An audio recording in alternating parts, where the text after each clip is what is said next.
नमस्कार दोस्तों, स्वागत है आपका स्टडी फॉर सिविल सर्विसेज में। वीडियो को पूरा देखिए। कोई भी आपका फीडबैक है, कोई सजेशन है, तुरंत वीडियो में कमेंट करके जरूर बताइए। अच्छा लगे तो वीडियो लाइक जरूर कर लीजिए और ऐसे वीडियो लगातार फ्री में पाने के लिए चैनल को तुरंत सब्सक्राइब कर लीजिए और बेल आइकन को जरूर टैप कर लीजिए ताकि आगे भी सारे वीडियो आपको मिलते रहे। यूट्यूब में फॉलो करते हैं तो प्लीज ये वाला फ्री टेलीग्राम चैनल जरूर ज्वाइन कर लीजिएगा। सारे नोटिफिकेशन, सारे अपडेट यहीं पे आते हैं, ध्यान रखिएगा। स्टडी फॉर सिविल सर्विसेज का कोई भी पेड ग्रुप अगर आपको ज्वाइन करना है तो सिर्फ 8564809690608975238055 यही नंबर है हमारे, सिर्फ जहां पे कॉल या व्हाट्सएप कर सकते हैं। इंस्टाग्राम पे हमारा पेज जरूर फॉलो कर लीजिएगा, study for civil dot services है। ट्विटर पे हमको जरूर फॉलो कर लीजिएगा, @study for civils है। सारे क्वेश्चन अटेम्प्ट करिए और स्कोर अपना तुरंत कमेंट करके बताइए। नमस्कार दोस्तों, आप सभी का स्वागत है स्टडी फॉर एग्जाम्स में। दोस्तों, यूपीपीसीएस 2023 के प्रीलिम्स के लिए इतिहास सीरीज का यह 5वां वीडियो है और इससे पहले 4 वीडियो आ चुकी है और उसका जो लिंक है इसी वीडियो कमेंट बॉक्स में पिन कर दिया गया है। जो लोग वो वीडियो ना देखे हों वो लोग वीडियो जरूर देखें। वीडियो शुरू करने से पहले आपको बताना चाहता हूँ, UPSC RO, BO, UPPCS prelims सहित हमारे कई पेड ग्रुप चलते हैं। अगर आप इन पेड ग्रुप से जुड़ना चाहते हैं तो ये हमारे दिए गए नंबर है, इन पे आप कॉल या व्हाट्सएप करके जो है जानकारी प्राप्त कर सकते हैं। तो आइए हम लोग देखते हैं पहला प्रश्न। यहाँ पर 2 स्टेटमेंट दिया गया है। पहला जो स्टेटमेंट है, पाल शासक बौद्ध धर्म के अनुयायी थे। अजातशत्रु ने बुद्ध के दांत कन्नौज के निकट संघाराम में स्थापित किया।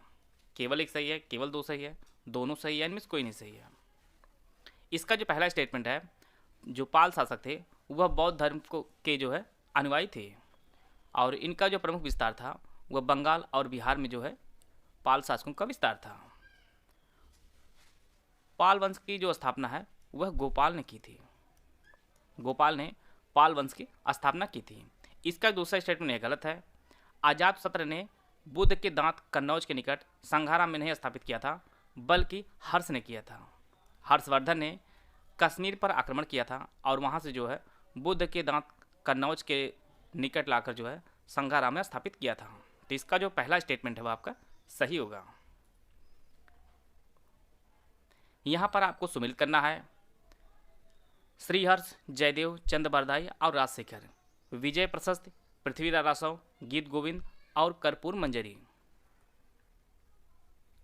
श्रीहर्ष ने जो है विषय प्रशस्त की रचना की है, जयदेव ने गीत गोविंद की रचना की है, चंद बरदाई ने पृथ्वीराज रासव की और राजशेखर ने जो है कर्पूर मंजरी की रचना की है। तो इस प्रकार जो है इसका जो ऑप्शन डी है वह सही है।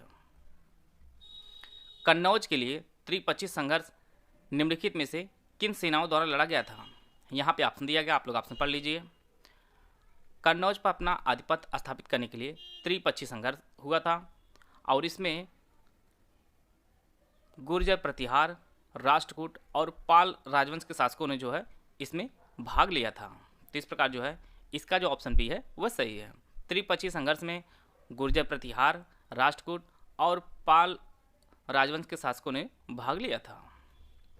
तराइन का प्रथम युद्ध मोहम्मद गोरी और किसके मध्य लड़ा गया था? पृथ्वीराज चौहान प्रथम, पृथ्वीराज चौहान द्वितीय, पृथ्वीराज चौहान तृतीय या पृथ्वीराज चौहान चतुर्थ।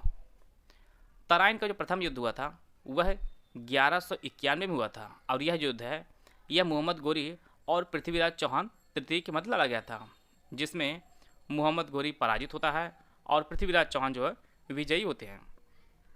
इसके पश्चात तराइन का द्वितीय युद्ध जो है वह 1192 में होता है और जिसमें मोहम्मद गोरी विजयी रहता है और पृथ्वीराज जो है पराजित होते हैं। तो इसका जो ऑप्शन सी है, पृथ्वीराज चौहान तृतीय थे तराइन के युद्ध में मोहम्मद गोरी के खिलाफ। खजुराहो के प्रसिद्ध विष्णु मंदिर, जिसे चतुर्भुज मंदिर के नाम से जाना जाता है, का निर्माण किसने करवाया था? जयसिंह, यशोवर्मन, अनंत वर्मा या भीम प्रथम। खजुराहो के प्रसिद्ध विष्णु मंदिर का निर्माण है वह है चंदेल शासक यशोवर्मन ने कराया था। इसका जो ऑप्शन बी है वह सही है और यह जो मंदिर है यह मध्य प्रदेश में स्थित है। मध्य प्रदेश में स्थित है, जिसका निर्माण यशोवर्मन ने कराया था। भास्कर नामक राजा द्वारा हर्षवर्धन को भेजे गए विभिन्न उपहारों का वर्णन हर्षचरित में मिलता है। आपको बताना है भास्कर किससे संबंधित थे? हर्यक वंश, वर्मन वंश, प्रतिहार वंश या परमार वंश। सबसे पहले जो है हर्षचरित की जो रचना है वह बाणभट्ट ने की है। बाणभट्ट ने हर्षचरित की रचना की है और इसी में जो है भास्कर नामक राजा का वर्णन है और भास्कर नामक जो राजा थे यह असम के वर्मन वंश संबंधित थे। असम के वर्मन वंश से संबंधित थे, जिसने हर्षवर्धन को उपहार दिया था। तो इस प्रकार जो है इसका जो ऑप्शन बी है वह सही है। काकतीय राज्य का महत्वपूर्ण समुद्र पत्तन कौन था? काकीनाडा, मोटपल्ली, मसूलीपट्टनम या नेल्लूर? तो दक्षिण भारत का काकतीय राज्य का जो महत्वपूर्ण समुद्र पत्तन था वह मोटपल्ली था। इसका जो ऑप्शन बी है वह सही है। यहाँ पर 4 मंदिर दिया गया है, इसमें आपको बताना कौन सा मंदिर जो है नागर शैली में नहीं बनाया गया है। लिंगराज मंदिर, जगन्नाथ मंदिर, ऐहोल मंदिर या दिलवाड़ा मंदिर? लिंगराज मंदिर जो है भुवनेश्वर में स्थित है और यह एक शिव मंदिर है। इसका भी निर्माण नागर शैली में किया गया है। जगन्नाथ मंदिर यह पुरी में स्थित है, इसका भी निर्माण नागर शैली में किया गया है। दिलवाड़ा मंदिर यह माउंट आबू में स्थित है और इसका भी निर्माण आपका नागर शैली में किया गया है। परंतु जो है ऐहोल मंदिर यह कर्नाटक में स्थित है, कर्नाटक में स्थित है और इसका जो निर्माण है वह बेसर शैली में किया गया है, बेसर शैली में किया गया है। तो इसका जो सही आंसर हो जाएगा वह ऐहोल मंदिर।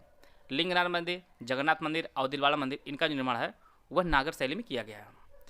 इस प्रकार के प्रश्न आपकी परीक्षा में पूछे जाते हैं, आगे भी पूछे जाने की संभावना है, इसको भी आप लोग नोट करते चलिएगा।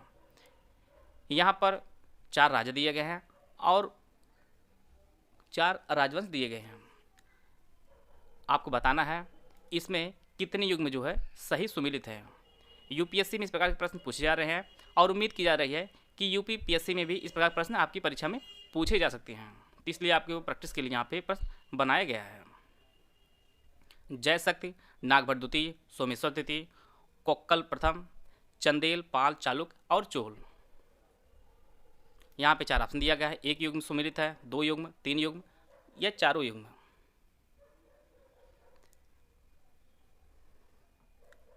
जय शक्ति जो है वह चंदेल शासक थे। नागभट्ट द्वितीय जो है यह पाल शासक नहीं था बल्कि गुर्जर प्रतिहार शासक था, गुर्जर प्रतिहार शासक था। सोमेश्वर तृतीय जो है यह एक चालुक्य शासक था।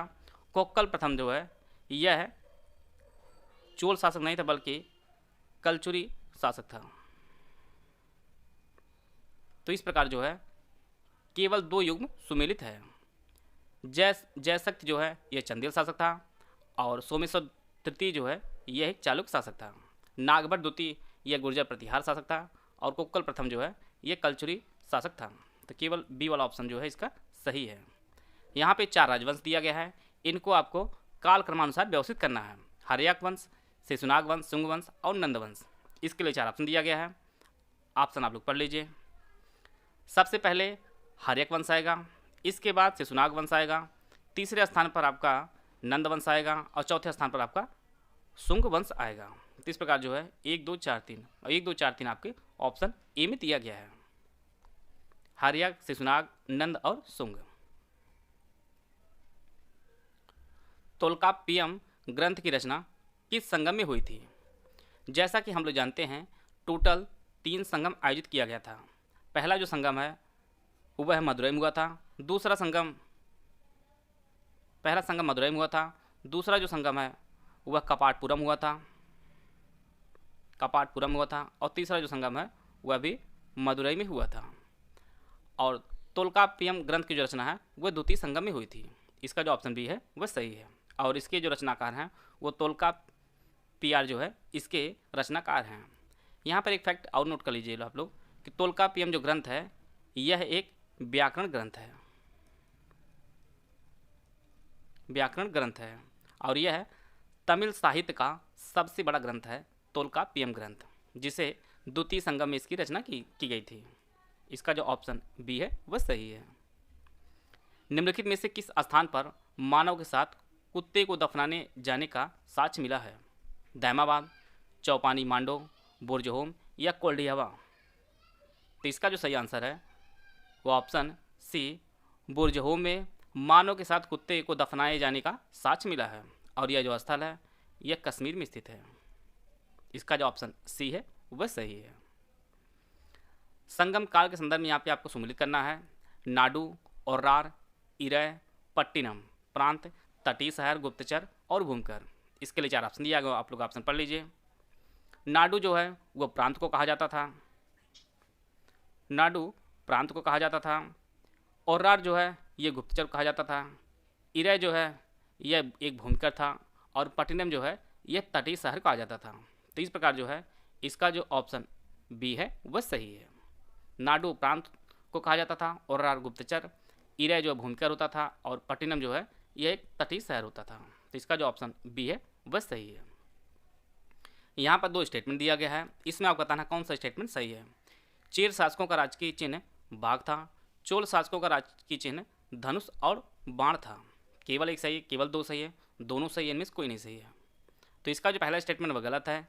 चेर शासकों का जो राजकीय चिन्ह था वह धनुष और बाण था। और इसका दूसरा स्टेटमेंट यह भी गलत है। चोल शासकों को जो राजकीय चिन्ह था वह बाघ था। तो यहाँ पर इंटरचेंज है, इसलिए जो है दोनों जो स्टेटमेंट इसके गलत हैं। तो इसमें भी कोई स्टेटमेंट जो है वह सही नहीं है।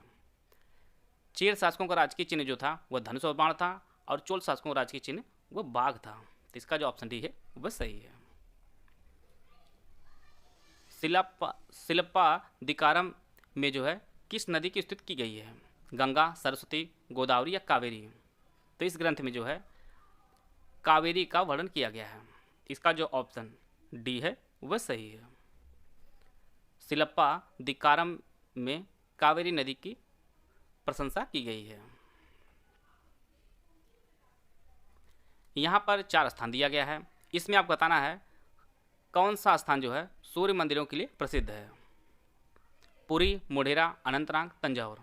इसके लिए 4 ऑप्शन दिया गया है, केवल 1, केवल 1 और 2, केवल 2, 3 और 4 या केवल 1, 2 और 3। पुरी में जो है कोणार्क मंदिर है, कोणार्क का सूर्य मंदिर है जिसे हम लोग ब्लैक पगोडा के नाम से जानते हैं, ब्लैक पगोडा। मोढेरा में भी सूर्य मंदिर है, ये आपके गुजरात में है और जिसे गुजरात का खजुराहो कहा जाता है। अनंतनाग में भी सूर्य मंदिर है और यह है जम्मू कश्मीर में स्थित है। यहाँ पर भी सूर्य मंदिर है जिसका निर्माण ललितादित्य मुक्तापीड़ ने करवाया था। अनंतनाग में जो सूर्य मंदिर है, तो केवल जो है पुरी, मोढेरा और अनंतनाग में जो है सूर्य मंदिर है। तंजौर में जो है राजराजेश्वर मंदिर है और इसका निर्माण है वह राजराज प्रथम ने करवाया था। राजराजेश्वर मंदिर का निर्माण करवाया था। तो केवल जो है इनमें से 3 स्थानों पर सूर्य मंदिर है, पुरी में है, मोढेरा में और अनंतनाग में है। तो केवल जो है इसका जो ऑप्शन डी है केवल 1, 2 और 3 इसका सही आंसर है। सारनाथ स्तंभ में बने 4 पशुओं के नाम आपको बताना है। यहाँ पे 4 ऑप्शन दिया गया, आप लोग ऑप्शन पढ़ लीजिए।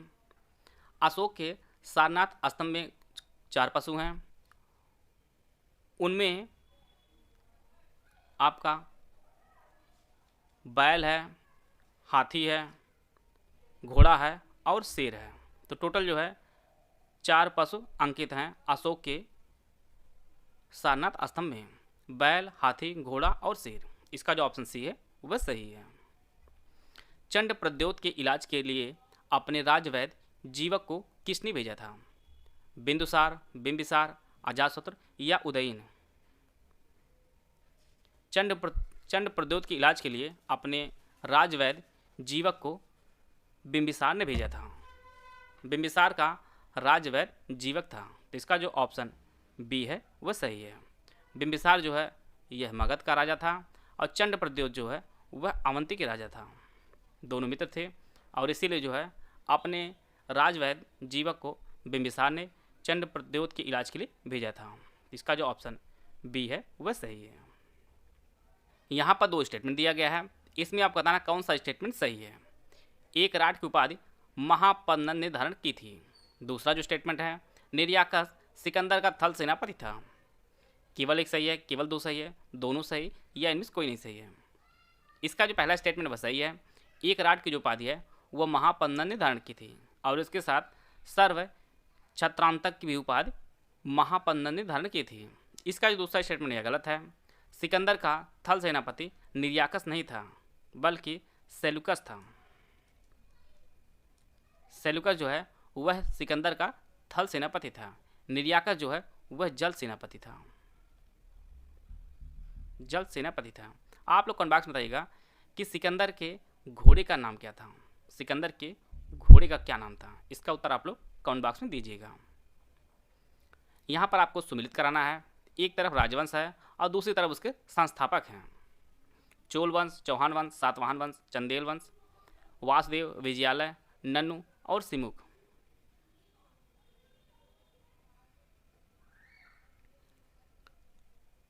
चोल वंश की जो स्थापना है वह विजयालय ने की है। चौहान वंश की जो स्थापना वह वासुदेव ने की है। सातवाहन के वंश की स्थापना सिमुक ने की है और चंदेल वंश की स्थापना जो है वह नन्नुक ने की है। तो इस प्रकार जो है इसका जो ऑप्शन डी है वह सही है। आशा है आप सभी को बहुत कुछ जानने को मिला होगा। अगर वीडियो आपको अच्छा लगे तो आप लाइक कर सकते हैं, चैनल सब्सक्राइब कर लीजिए। वीडियो को पूरा देखने धन्यवाद। जय हिंद, जय भारत।